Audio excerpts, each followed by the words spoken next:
इसे 1700 बार शादी की पेशकश हुई। क्या तुम मुझसे शादी करोगी? अपने महबूब को शादी की पेशकश करना जिंदगी के मुश्किल तरीन कामों में से एक है। क्या तुम कहीं सफर कर रही हो? क्या आप नीचे घुटने पर झुक सकते हो? क्या आप एक तकरीर याद की? और अगर वो कहे नहीं तो क्या होगा?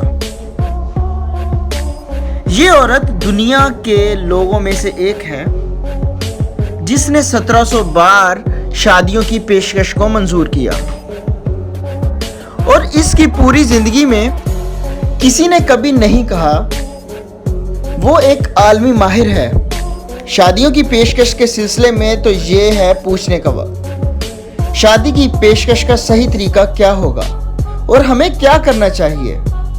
अगर हमारे साथी का कहना हो नहीं,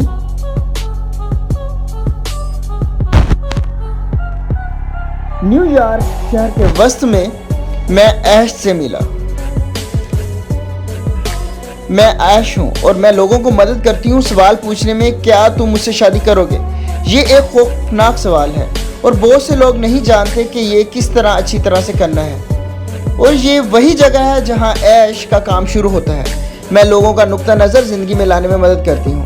न्यूयॉर्क शहर दुनिया के सबसे ज़्यादा रोमांटिक शहरों में से एक है। यहाँ इम्कानात लामुतनाही हैं, तो वो एक है जो लोगों के ख्यालात के साथ मदद करती है।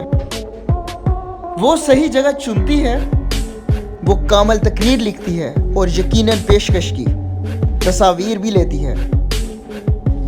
यही वजह है कि इस तकरीब का एहतमाम एक डिज्नी फिल्म की तरह होता है।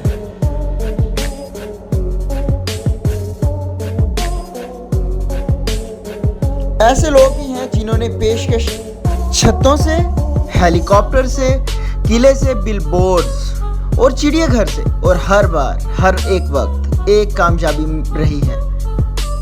ये सच है, किसी ने कभी आज तक ना नहीं बोला।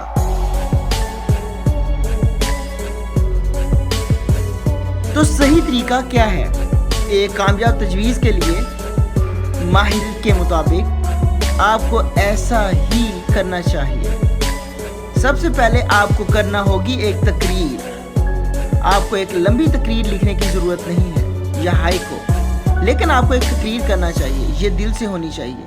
ज़रा सोचिए कि आप जिससे मोहब्बत करते हैं, कि आपको चाहता है उनकी शादी की पेशकश, फिर एक जगह का इंतखाब करें, बिल्कुल वही जगह जिसकी तवक्को उसे है। यहाँ एक बड़ा फ़र्क है, इंस्टाग्राम के दरमियान और हकीकत में फ़र्क है।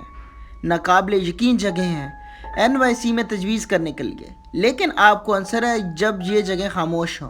सबसे ज़्यादा खूबसूरत में से बहुत से और शानदार मकामात हजूम अपनी तरफ मुतवज्जा करता है। आखिर में इंतखाब करें तजवीज़ के लिए सही वक्त का।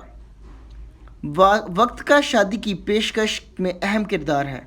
समझने के लिए, अगर ये सही वक्त है आपकी ज़िंदगी में, इस संगे मील के बारे में ये मालूम करना कि आपकी तजवीज़ के दिन का वक्त कैसे निकाला जाए ताकि सब चल सके मंसूबे के मुताबिक।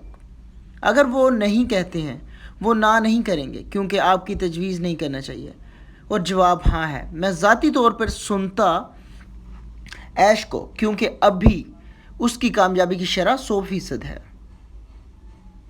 दिन के आखिर में लोगों को खुश रहने के लिए शादी की ज़रूरत नहीं है, लेकिन अगर वो मुंतखब करते हैं तो फिर ये वाकई ही मददगार है। इसे सही तरीके से शुरू करना होगा। इस कहानी के